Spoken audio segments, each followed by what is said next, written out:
All right, so hello and welcome back. So we're looking at the final part of the Marshall series, part number 6. We're going through Berthier, my boy Lands, and Davout.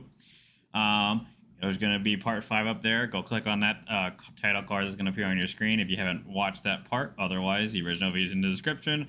Thank you to my patrons for supporting this channel. Thank you to the viewer, you, for watching this stuff. And please leave a like if you like this stuff. Otherwise, let's get to it.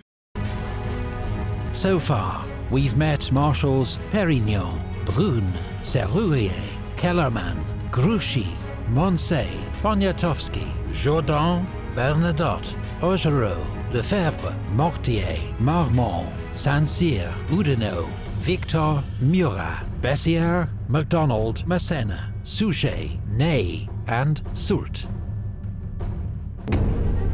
3. Marshal Berthier. No one else could replace him, Napoleon. 100% for a fact that is true.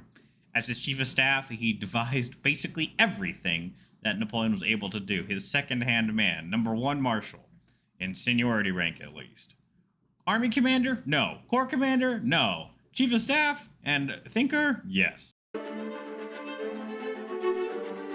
Louis-Alexandre Berthier was born at Versailles, 10 miles from Paris.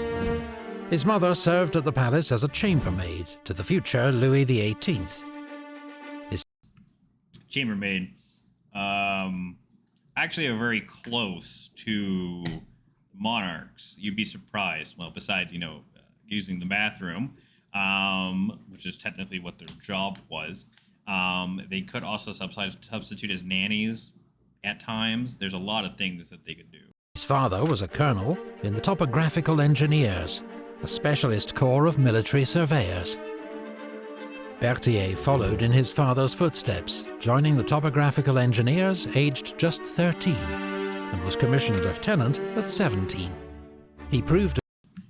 Think about that for all you engineer boys out there working through freaking college to become an engineer.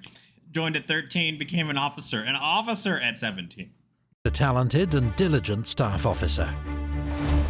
10 years later, he accompanied General Rochambeau to America as part of French support to the colonists in their War of Independence, and witnessed the British defeat at Yorktown. By the time the French Revolutionary Wars broke out, Berthier was a brigadier general with 25 years' service, who'd studied and given much thought to the problems of military organization and command. A reputation for outstanding 25 years of service. Well, then again, he joined at age 13. So 25 years of service. He served in the American Revolution, basically. There are very few marshals that actually do that. There's one from what I recall from us watching this stuff.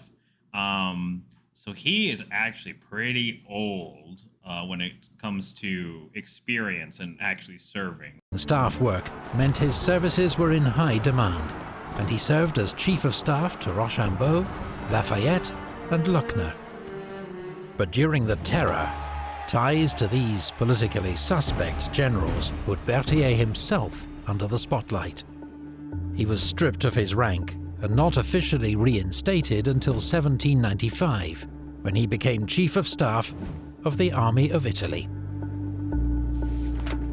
A Chief of Staff led the Staff Section, which was responsible for turning the general's orders into action, by drafting written instructions which were sent out by courier, as well as every aspect of army administration, ensuring efficient movement and supply, and collating reports on the enemy, terrain, roads, and anything else that might affect operations. So you can see, just off of the bat, Berthier is going to be a very different marshal from basically everyone we've seen. He was the only one that was continuously been Napoleon's chief of staff. Him and Napoleon had to have a very good working relationship for Napoleon to say stuff and Berthier to interpret those orders and actually dispatch them. For example, in the Battle of Gettysburg, General Stonewall Jackson was dead. General Lee said, I need you to take those hills if practicable to a general, okay? General thought it was unpracticable and led to Gettysburg, okay? Led to them fortifying the hill. And being able to turn if practicable into you need to attack versus if practicable means it's actually practical. There's a difference, okay? So this turning verbal into written instructions is very important. Army administration, very important. Army maneuver and supply and collecting reports, forest, terrains, road, etc. All stuff for logistics guys. So he's probably one of the best logistics guys that the French army had, along with his army structure. Berthier, building on recent trends in French staff practice, now developed his own comprehensive staff organisation. He established 3 sections. His personal office or cabinet, mostly skilled civilian clerks who handled troop movements, transcribed orders, filed reports, and collated intelligence on enemy forces. His private military staff, made up of aides-de-camp, liaison officers and couriers. And the general staff itself, headed by the First Assistant Major General, also divided into 3 sections. The first dealt with additional troop movements, plus auxiliary services such as hospitals, military policing, prisoners of war, and security of supply lines. The second section organised the army's camps and billets. The third section was the topographical section, responsible for maps and reconnaissance. The general structure of Berthier's system changed little over the next 18 years and proved uniquely effective at handling the challenges posed by a new era of European warfare. For any of you that are looking, so let's just say you're 18 and you're looking to be an actual officer, okay? And you're going to get your degree. I know for the U.S. side of that, but let's just say European or whatever, okay?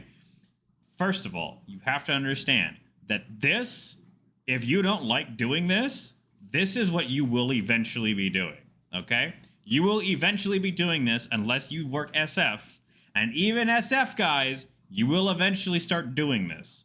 This is what separates it today. This is what separates enlisted from officers. If you like doing this stuff, okay, you will probably do pretty well as an officer, okay? There's a lot of factors into that, but I'm not getting into that. But you need to, if you don't like transcribing orders, troop movements, topographical map, supply lines, logistics, outfitting troops, all of this hospital, prisoner of war, this is what officers do. This is why the U.S. Army, that's the U.S. military in general, they get paid more because they do a lot of the back end stuff, where the enlisted do a lot of the front end stuff. So, its chief beneficiary would be the Army of Italy's new commander, Napoleon Bonaparte. Napoleon also discovered that his chief of staff possessed immense personal qualities, a heroic capacity for work, meticulous memory and attention to detail, and devotion to duty and discipline. Crucially, he had a gift for turning Napoleon's verbal, sometimes vague, commandments into clear, concise written orders that made sense to his officers and later marshals. And that is crucial. Absolutely. If Berthier was not there, well, we found out what happened in the 100 Days campaign. Napoleon got his ass kicked. If Berthier is not there to be able to transmit those verbals into written instructions. By the way, I can't even read anything on the screen. I mean, I took cursive, or I had to write in cursive. I can still write in cursive. I can't read that, but it's probably in French cursive, so. Napoleon and Berthier established a highly effective working relationship that would last until 1814. It relied on Berthier's complete acceptance of his subordinate role. He played no part in devising strategy and never challenged or contradicted Napoleon except on points of logistical detail. When a friend queried his devotion to Napoleon, who was an extremely demanding and short-tempered boss, Berthier replied, "Remember that one day it will be a fine thing to be second to Bonaparte." And that is true. He also completely accepted his role as being second and never doing anything tactical or strategy-wise, okay? He was just interpreting orders and doing all the logistics and stuff, okay? That is very crucial. His ego was actually pretty small. I'm going to be very straight with you. Your ego has to be not that big to do that, okay? To do what Berthier did, which was, be subsidiary to Napoleon in everything, okay? You have to have a small ego.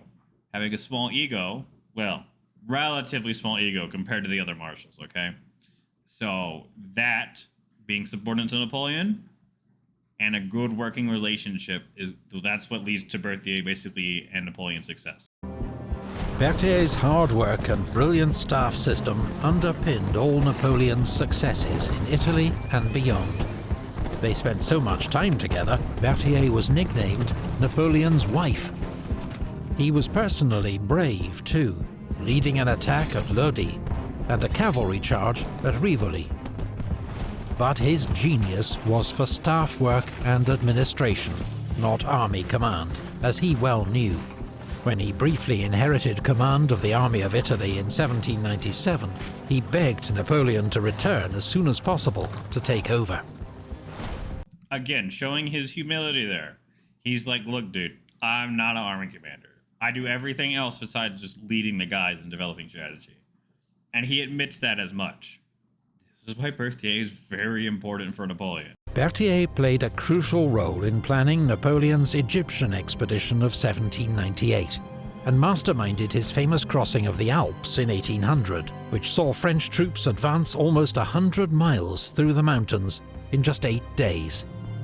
The same year, Napoleon made Berthier Minister of War, putting him in charge of all French military administration.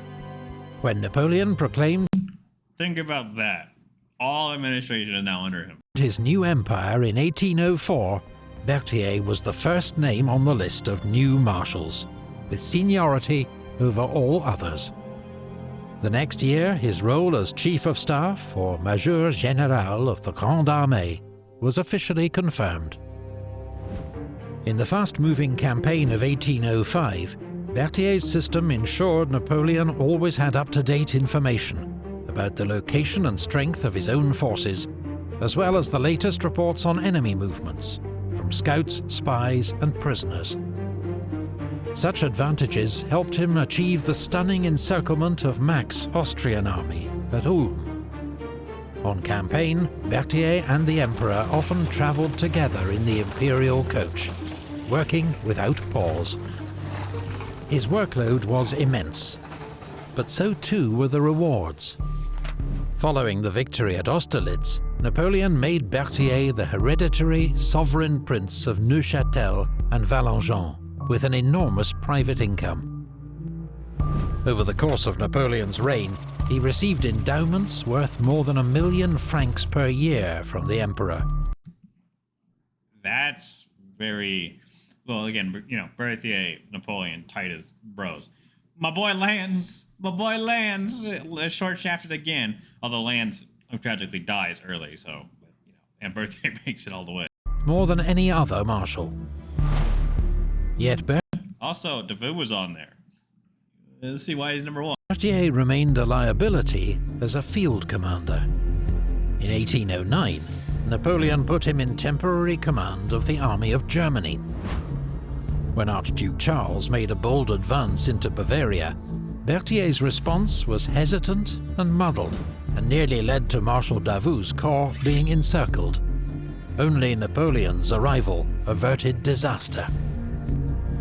Returning to his usual role as Chief of Staff, Berthier once more proved his exceptional talents, coordinating the movement of 200,000 men and paving the way for the Emperor's victory at Wagram. The title Prince of Wagram was added to his honors. The invasion of Russia in 1812 was a test like no other for Marshal Berthier and his staff.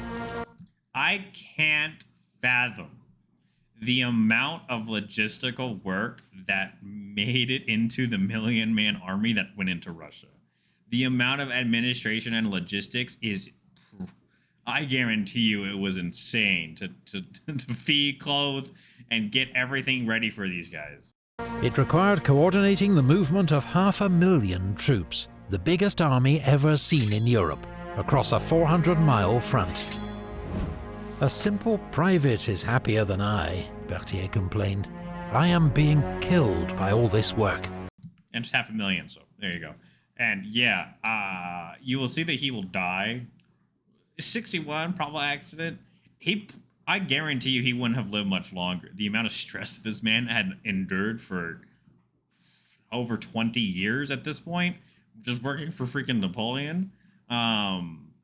And he'd been in the army since 66, so he'd been nothing but an army man. By August, it was clear the Grande Armée's supply lines were at breaking point, and Berthier was among those who tried to persuade Napoleon to halt the advance at Smolensk. He was ignored. As disaster engulfed the army, Berthier continued to perform his duty. By the end of the retreat, he was marching on foot with frostbitten fingers. When Napoleon left the army to return to Paris without him, he wept openly. Despite his own poor health in the wake of the retreat, Berthier worked hard to salvage the remnants of the army, and served throughout the campaign in Germany in 1813. By now, Napoleon's enemies had reformed their own army general staffs, partly inspired by Berthier's example. Think about that. He had such a good staff system that they were able to copy him. Not only did they copy Napoleon's corps, they copied Berthier's staff system. Now you're facing guys that relatively have the same amount of, I won't say they have the same amount of experience, but they definitely at least copied their structure. So then give them a run for their money. And that's exactly what they did. But neither Berthier nor his system was perfect. In May, a confusing order to Marshal Ney contributed to his late arrival at the Battle of Bautzen, and a missed chance to crush the coalition army. Berthier was also notorious for his jealousies and grudges. His pedantic vendetta against Jomini, Ney's talented chief of staff, drove him to defect to the Russians. Berthier must also bear some blame for the disastrous end to the Battle of Leipzig. He knew there weren't enough bridges for the army to retreat safely, but failed to press the matter with Napoleon. Again, that's with him being second. He really wasn't gonna, again, as they said, he never really questioned Napoleon's strategy, just logistics. And yeah, that sometimes comes to bite you in the ass. When the only bridge out of the city was blown too early, 30,000 men became prisoners. Berthier continued to serve Napoleon faithfully through the desperate defense of France until the Emperor's abdication in April 1814. The restored Bourbon monarchy showered titles and honors on Berthier. The king even gave him an honorary rank in his own guard. Napoleon's return from exile 11 months later put him in an impossible situation, torn both ways by his sense of duty and loyalty. He accompanied the king on his flight to the Netherlands, but was treated with such suspicion by the royal court that he left for his wife's family estate in Bavaria. There, a few weeks later, Berthier fell from a window and was killed. It was most likely a simple accident, though some believe he killed himself out of guilt or despair, or, less plausibly, was murdered by French royalist agents. It wouldn't be out of the ordinary. They did retaliate against marshals that, sided with Napoleon, monarchist guys that killed marshals, as we've seen in this series. So, falling out of a window is very curious. They say probably an accident. I'll go with that. I'm just saying, my window's over there, you can't say. Very unlikely if I fell out my damn window for an unexplained reason. That's all I'm saying. Napoleon had expected Berthier to rejoin him in 1815 and was scathing of his absence. "I have been betrayed by Berthier, who was just a gosling transformed by me into some kind of eagle." But after his defeat at Waterloo, in which mismanaged staff work played an important role, Napoleon conceded, "If Berthier had been there, I would not have met this misfortune." That probably might have been true. Very much so. Again, with the orders that go to Grouchy, and you got Ney doing his thing, and Soult was the chief of staff for Napoleon there during the Waterloo campaign. Yeah, you can see why he would be like, yeah, Berthier was there, probably wouldn't have lost. I don't know about that. It was more on Marshal Grouchy and Ney than Berthier, but yet, definitely would have helped. Berthier had none of Murat's glamour, nor Ney's heroism, nor the tactical instincts of Davout. But he was the indispensable marshal, whose brilliant administration and tireless work were the foundation for so much of Napoleon's military success. 100% agree with that. If there was no if the birthday wasn't there, Napoleon wouldn't have been as big as he was. That's just a straight fact. Birthday didn't exist. Napoleon, it probably existed, but he was not as capable as he turned into. Okay, so 2. my boy, Marshal Lands. First of all, personal bias probably should be number 1. But we'll let Davout have some limelight. Davout is very, very good. The reason, I'm already telling you right now, the reason Lands is 2nd and Davout is 1 is Davout survived and was able to continuously be a marshal. My boy Lands died.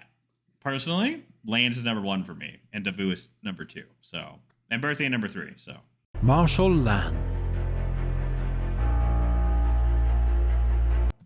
He had truly become a superior being by the time he perished. I found him a pygmy, but I lost a giant. Him and Napoleon were best friends, so. Jean Lannes was a farmer's son from Gascony, who quit his job as a dyer's apprentice to join the local volunteer battalion in 1792. Energetic and charismatic, he was immediately elected to be an officer by his comrades.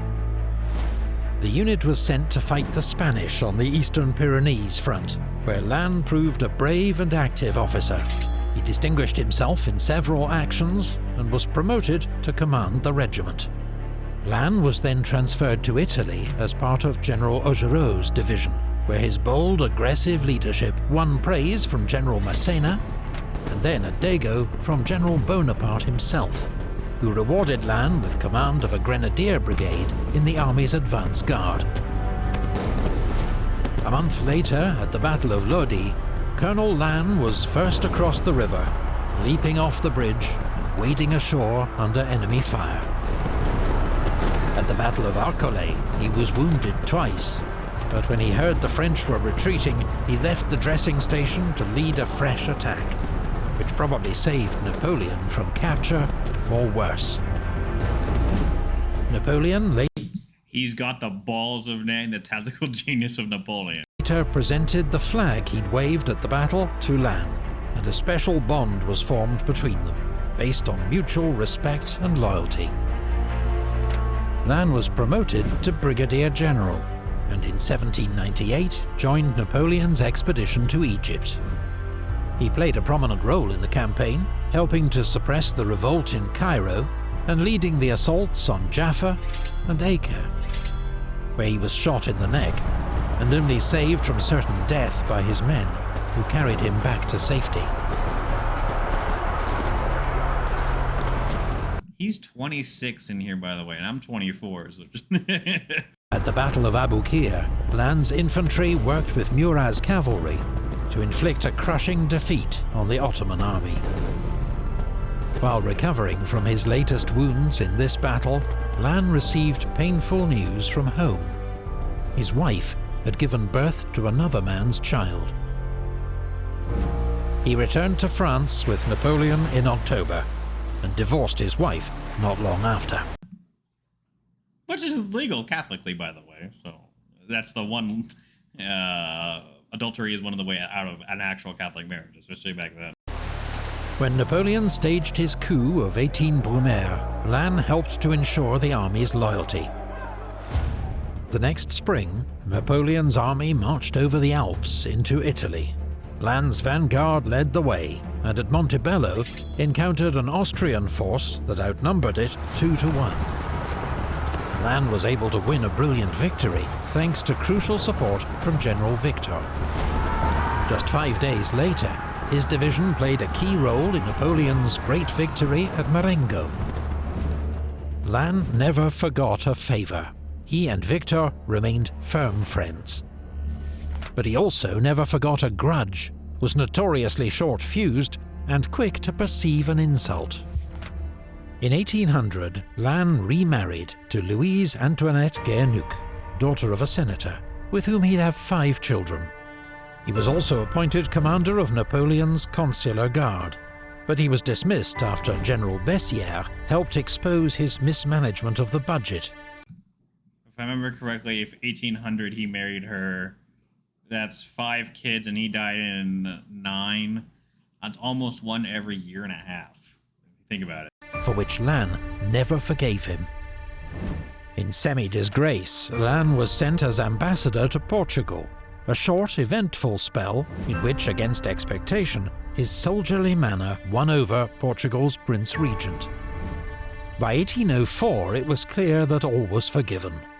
Lannes received news that he'd been made a Marshal of the new French Empire, and orders to return to Paris for Napoleon's coronation. The following year, he took command of 5th Corps of the Grande Armée, forming the vanguard for the advance against the Austrian army in Bavaria. Lannes had to work closely with Marshal Murat, a bitter rival since a falling out in Egypt, but they put their differences aside. Together, they bluffed an Austrian commander into surrendering a vital Danube bridge by persuading him that an armistice had been signed. At one point, Lannes even snatched the fuse from a soldier's hand as he prepared to light the explosive charges. And it looks like he put his thumb in the powder, basically the thing that lets you put the powder in, so where you would actually put it to ignite it. So he's like, don't fire! And please don't blow up my bridge that I am trying to persuade you not to do, because totally you have surrendered, right? The day before the Battle of Austerlitz, Lannes' quick temper got the better of him. He demanded to fight a duel with Marshal Soult, who in his eyes had made him look foolish in front of the Emperor. Soult ignored the challenge. In the battle that followed, Lannes' 5th Corps held the left flank against Bagration's attacks, later pushing forward with the cavalry to help take 7,000 Russian prisoners. After the battle, Lannes was infuriated that Soult, and not he, was singled out for praise by the Emperor. Within days, Lannes had resigned his command and returned to France. One fault you can give Lannes is he's very hot-tempered. Davout is Ney's more hot-tempered in my opinion, but Lannes is second up there. In 1806, with tempers cooled, Napoleon summoned Lannes to rejoin the army for the war with Prussia. Back in command of 5th Corps, Lannes was as active, aggressive and brilliant as ever. At Saalfeld, he fought the first major combat of the war, routing a Prussian division commanded by Prince Louis Ferdinand. 4 days later, at Jena, Lannes opened the main French attack at dawn, with General Suchet's division in the lead. For 6 hours, his troops were engaged in furious fighting for the villages on the plateau, until finally, the Prussian resistance was broken. By December, the war had moved into Poland. Lannes attacked a larger Russian force at Pultusk, but it was a bloody, indecisive affair. Wounds and fever then forced him to convalesce in Warsaw, and so missed the Battle of Eylau. That spring, which, missing the Battle of Eylau, by the way, is not an actual mark against a marshal. It's kind of actually a benefit that you weren't there. Lannes resumed command of the advance guard, as Napoleon sought out Bennigsen's Russian army, hoping to force a decisive battle. When Bennigsen located Lannes' apparently isolated corps near Friedland, he attacked. He expected an easy victory. But Lannes, with support from future Marshals Oudinot and Grouchy, expertly used his troops to fend off the Russians. And he basically was able to hold out until Napoleon got there for the Battle of Friedland, and also put the French army in a position to absolutely demolish the Russian army. While Napoleon raced to join him with the main army. Lannes' delaying tactics allowed Napoleon to catch the Russian army with its back to the river and inflict a crushing defeat. The following year, Lannes was ennobled as Duke of Montebello and joined Napoleon for the invasion of Spain, despite suffering a serious riding injury en route. Taking command of Marshal Moncey's 3rd Corps, Lannes routed a Spanish army at the Battle of Tudela, sending the enemy fleeing in 2 directions. He was then given command of the siege of Zaragoza. Spanish soldiers and civilians defended the city with legendary courage. But Lannes's leadership and methodical house-by-house approach ensured ultimate victory at a high price. Even Lannes was left shaken by the savagery of the fighting, writing to Napoleon, "Sire, this is a horrifying war." Napoleon recalled Lannes for the war with Austria in 1809. His provisional corps formed the vanguard for... Think about that. Even he was horrified what was happening in Spain. Yeah. Napoleon's four-day campaign, a series of quick victories over the Austrians that culminated in the Battle of Egmont. Napoleon next needed Regensburg taken quickly, and so, as usual, he turned to Lannes. The land was his right-hand man. His Berthier might have been behind Napoleon and might have been his second quote-unquote in charge. But really he was a staff guy. If Napoleon needed something done, he yelled for Lance to come and help and do it. After the first assault wave was mown down, Lannes's call for volunteers went unanswered. Furious, he picked up a scaling ladder and shouted, "I'll show you that before I was a marshal, I was a grenadier, and still am." An amazing quote. "I'll show you that before I was a marshal, I was a grenadier, and I still am." Grenadiers always trained in bayonet fighting to actually use hand grenades. Strongest, tallest guys, always at the front. So he was a grenadier, and now he's a marshal, and he's leading them forward. Again, an exemplary quality for a marshal. As he rushed forward, his aides grabbed the ladder from him, reorganized the men, and led a successful attack. After occupying Vienna, Napoleon ordered his army to cross the Danube in pursuit of the Austrians. Marshals Lannes and Massena led the way across improvised bridges, supported by Marshal Bessieres' cavalry. It was soon clear that Napoleon had miscalculated, and that they faced not just an Austrian rearguard, but the full might of Archduke Charles's army. Massena held the village of Aspern, while Lannes organized the defense of Essling. But desperately needed reinforcements and ammunition were held up, as the Austrians floated obstacles downriver to smash the fragile bridges. Lannes's old rival, Marshal Bessieres, was placed under his temporary command. Lannes sent repeated orders for him to charge the enemy, in language that verged on an accusation of cowardice, and that evening the two marshals nearly came to blows. And Bessieres, if I remember correctly, was also one of Napoleon's friends. The next day, Lannes's corps led an attack on the Austrian centre, but was driven back by the weight of enemy fire. The French-held villages were under constant, pulverizing bombardment. Around 4 p.m, Lannes's old friend, General Pouzet, was hit by a cannonball and killed in front of him. I can't imagine that. I have some best friends and just watch them die in front of you immediately like that. I mean, it's definitely going to put you out of the fight. Lannes, badly shaken, walked off to sit alone for a moment, when a cannonball skipped along the ground and smashed both his legs. Lannes was carried to the rear and placed in the care of the Grande Armée's most famous surgeon, Baron Larrey. Larrey quickly decided that he must amputate one leg.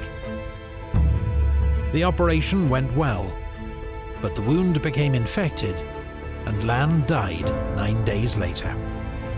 And again, back then, infection has always been the killer of really everyone, from humanity, all the way up till antibiotics, basically. Napoleon, who had visited Lannes every day, wept at news of his death. What a loss for France, and for me. I'm tearing up a little bit. So yeah, he visited him every single day. What a loss for France and for me. And he wrote to his wife, saying basically, it's a massive loss for you, but I have lost my best friend, basically. Him and Lannes were best friends forever, best friends for life. And this really did shake Napoleon. If Lannes didn't die in 1809, a lot of stuff could have gone differently. I don't know what would have happened, Lannes might have actually been able to talk Napoleon out of continuing the coalition wars. He might have been able to be like, hey, dude, stop. And you need to stop. I'm your best friend. You need to stop this. This is stupid in 1812. And accepted the terms. And maybe Lannes is able to keep Napoleon's kid on the throne. There's a lot of stuff that could have happened. But unfortunately for history, Lannes dies by a cannonball, but really infection. Then he wrote to Lannes' wife, "The Marshal has died this morning of the wounds he received on the field of honour. My pain equals yours. I lost the most distinguished general in my army and a companion in arms for 16 years, whom I considered my best friend." Marshal Lannes' death was a great blow to Napoleon and the army. He had proved himself an outstanding commander, as brave as Ney, with the military mind of Soult, the marshal who led Napoleon's vanguard in 4 of his greatest campaigns. His remarkable soldiering skills would be sorely missed by the Emperor in the challenging years that lay ahead. 100% for a fact. That's true. Yeah, I'd compare him more to Suchet. Suchet was actually better in my opinion than Soult. But again, Soult was very good in his up to Spain and then Spain after, But you know my opinion on that. But yeah. So, and now Marshal Davout, number 1, who in my opinion should be number 2, but Lannes number 1 because I'm a Lannes fanboy. But Davout, I can accept at 1. 1. Marshal Davout. Davout was one of the purest glories of France. Louis-Nicolas Davout was born into a noble family from Burgundy, with a tradition of military service that went back to the Crusades.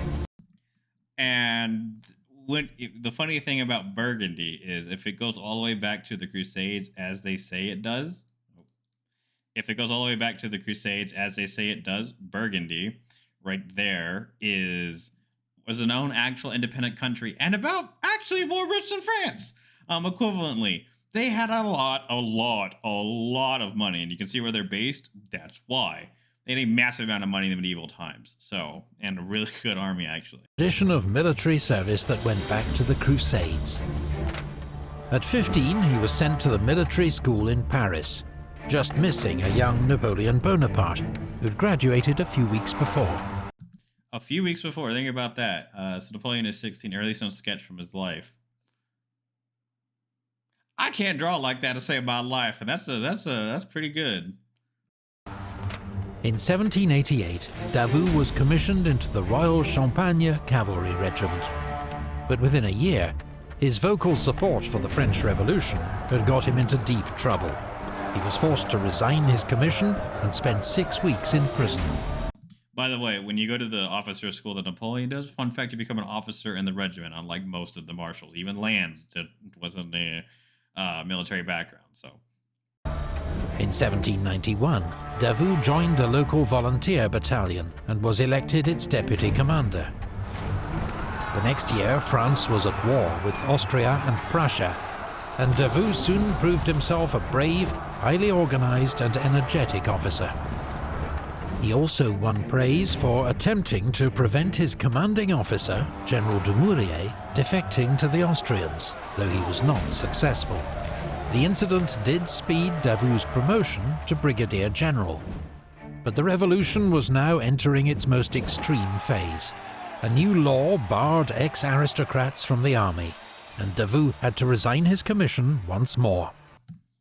The funny thing is, I don't think that actually happened to Napoleon. It happened to a lot of his marshals, as we've seen, but I don't think that actually happened to Napoleon, where he had to resign his commission. But then again, Napoleon was from Corsica, so he wasn't actually from France. So you could say it that way, but. A year passed before he was reinstated, with command of a cavalry brigade in the army of the Moselle.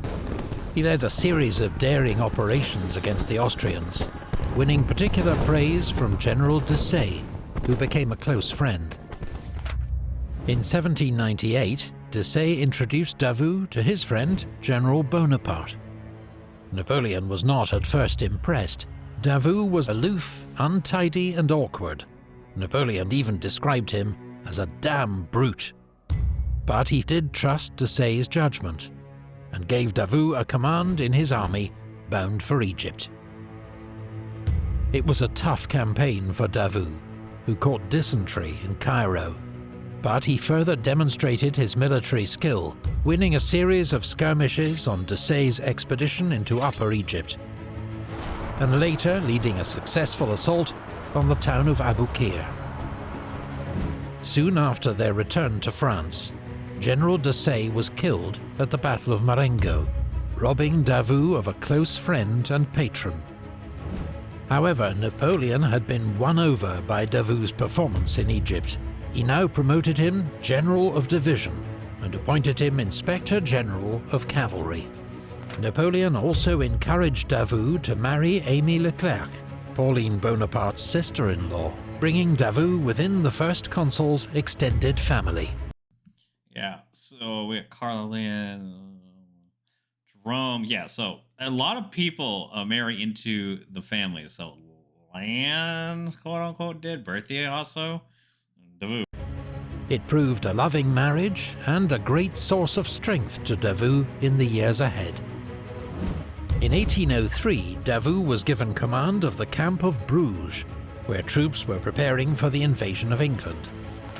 Here he established his reputation as an exceptional administrator and hard taskmaster, enforcing discipline and regular training, while paying attention to his soldiers' welfare and sacking officers who didn't meet his high standards. Which means you're a very good administrator and a very good officer. 1804, Napoleon proclaimed a new French empire, and Davout, aged 34, became the youngest of its new marshals. His inclusion was a surprise to many, especially as he'd still not commanded anything larger than a brigade in battle. It's very likely that the deaths of Davout's patron, Desaix, and brother-in-law, Leclerc, cleared a path for him. General Leclerc died in Haiti.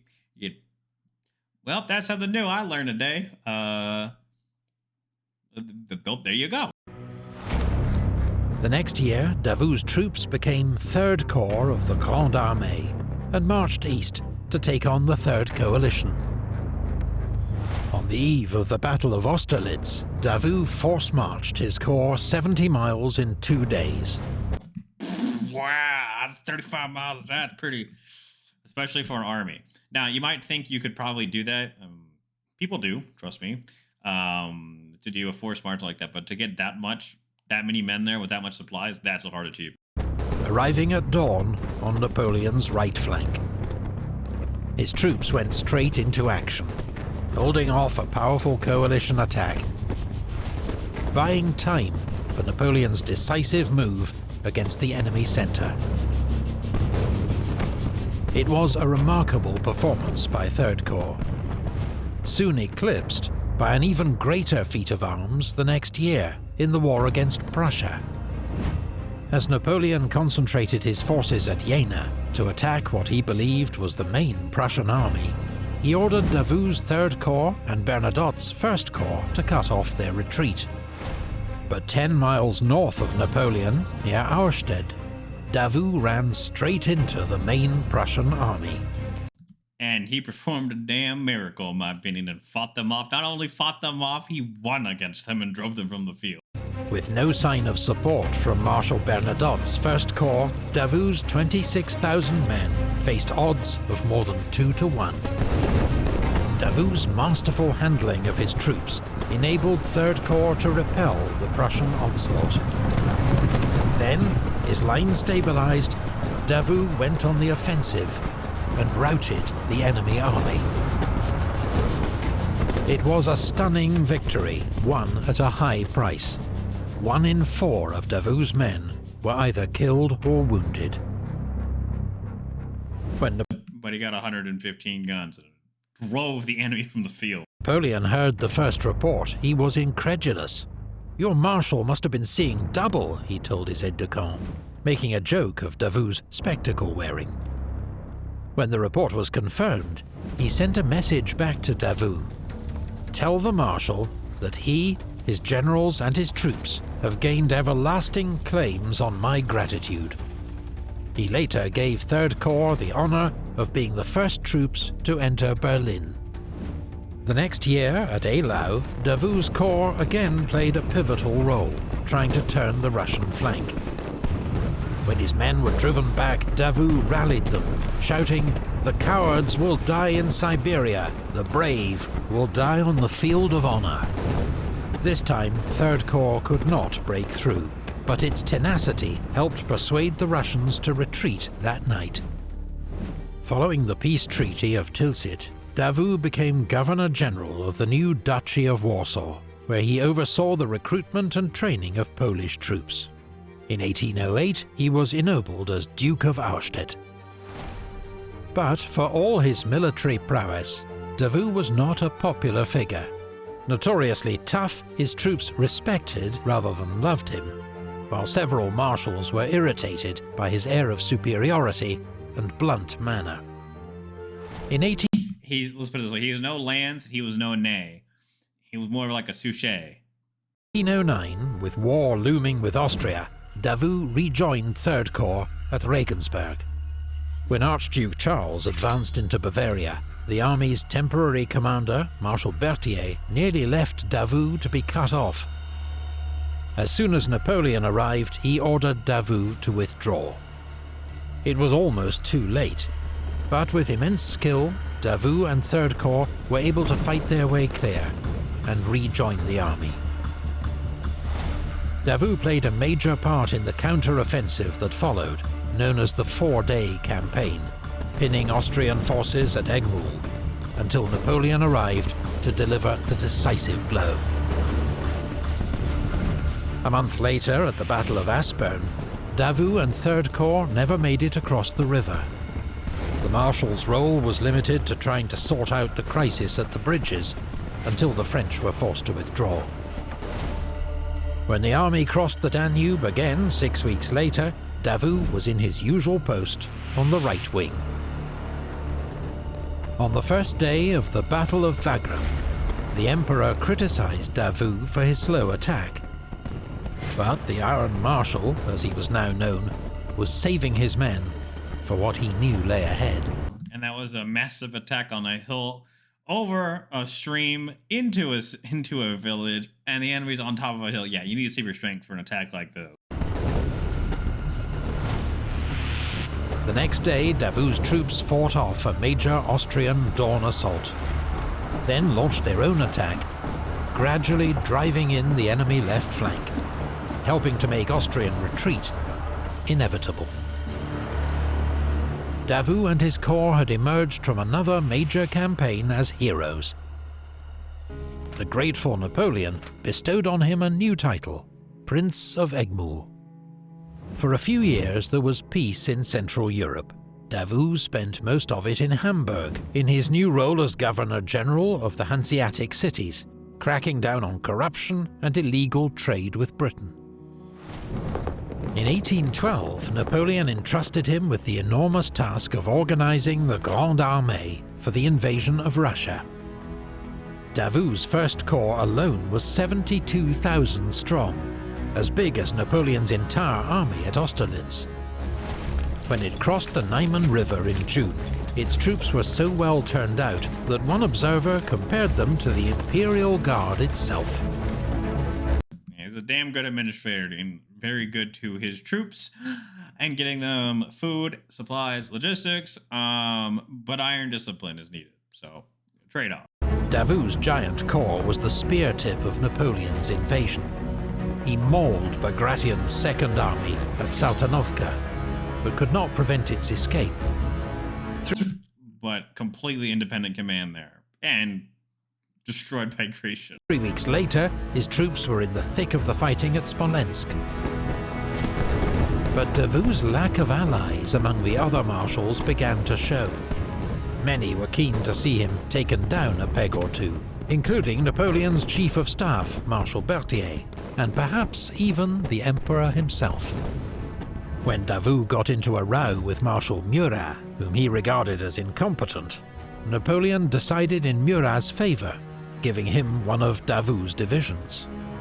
On the eve of the Battle of Borodino, the Emperor dismissed Davout's request to outflank the Russian defences. Which, if you go watch that original video, I sided with Davout on this, and the Emperor should have known better. But it did lead to a massive, costly assault. And it turned out exactly the way Davout said it would. "You are always for turning the enemy," he told him. "It is too dangerous a movement." That was also true. It's a very dangerous, risky gamble, but Napoleon's a gambler, so. In the bloody battle that followed, Davout's corps led the frontal attack on the Flèche earthworks. The Marshal himself was injured when his dying horse rolled over him, but remained on the field directing the attack, which was ultimately successful. 6 weeks later, the Grande Armée began its infamous retreat from Moscow. The remains of Davout's corps was ordered to form the rearguard, but he was criticized for moving too slowly.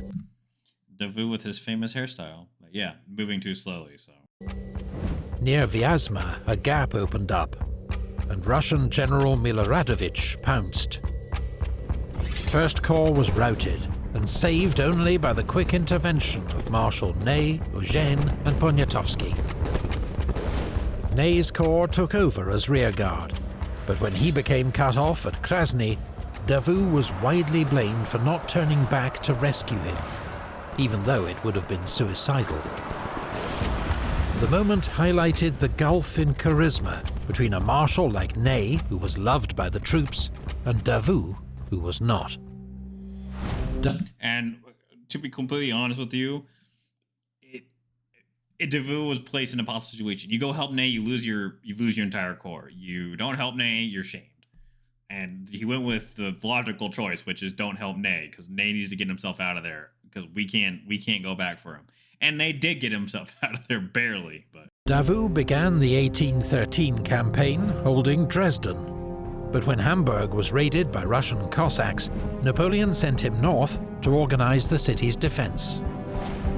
Exactly why Napoleon kept his best marshal in Hamburg while a decisive campaign raged in Saxony continues to puzzle historians. Davout was a stern and effective governor of Hamburg, securing the lower Elbe River and Napoleon's strategic northern flank. He organized a new 13th Corps, and following Napoleon's defeat at Leipzig, withstood a 6-month siege. Davout only surrendered Hamburg in May 1814, after confirmation arrived of Napoleon's abdication. And he would have been very good in the defense of France. He was sorely missed in the defense of France. I'll tell you that right now. Napoleon could have used him very much there, but he kept him in Hamburg for,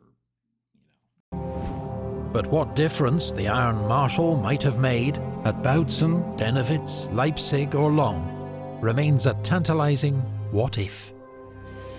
Davout was not welcomed into the restored Bourbon regime. That is also true. He missed a lot of 1813. He's missed 1813 and also the Battle of France. And apparently not liked by the Bourbon. Like other marshals, his loyalty to Napoleon was despised by the ultra-royalists. Instead, he was forced into retirement and put under police surveillance. When Napoleon returned to France in 1815, Davout and Lefebvre were the only marshals waiting to greet him at the Tuileries Palace. But once again, Napoleon gave Davout a role which, in hindsight, seems a disastrous waste of his ability. Davout was made Minister of War and Governor of Paris. Vital roles requiring a brilliant and loyal administrator, and Davout worked miracles to raise a new army for Napoleon's final campaign. But if Davout, not Grouchy, had commanded the empire... And that role is very important, okay? We can't underestimate that role. But you have Soult, you have Suchet, there are some other dudes that you could have used for that. If he was in command instead of Grouchy, guarantee you almost 70-something% chance that Napoleon would have won Waterloo. Won that whole campaign? Probably not. More than likely, no. But won Waterloo? Probably. Emperor's right wing in 1815. Who knows what might have been? Following the Emperor's defeat at Waterloo, Davout organized the defense of Paris and urged Napoleon to fight on. Later accepting that he must abdicate, Davout ensured Napoleon's safe passage to the coast and submitted to the Bourbons. The Royalists had promised Davout that his officers would not be prosecuted for their conduct. He was furious to discover these assurances would not be honoured. He also testified on behalf of Marshal Ney, but could not save him from a firing squad. Yeah, and again, testified to save Ney, and Ney showed trial and he was shot. Davout was stripped of his rank and income, though they were restored 2 years later, thanks to the intercession of Marshal Macdonald. Davout shunned court, as he always had. His health was failing, and in 1821, the death of his eldest daughter left him grief-stricken. He died 2 years later of tuberculosis, aged 53. Davout, the youngest and least proven of Napoleon's marshals, proved the most capable of all. Cool under fire and a brilliant tactician, he was the ideal corps commander in battle. A superb administrator, he was a stern and loyal deputy for the Emperor in Poland and Germany. His main weakness was his severe and blunt manner, which won few friends and left some even wishing to see him fail. Not something they saw from the Iron Marshal very often.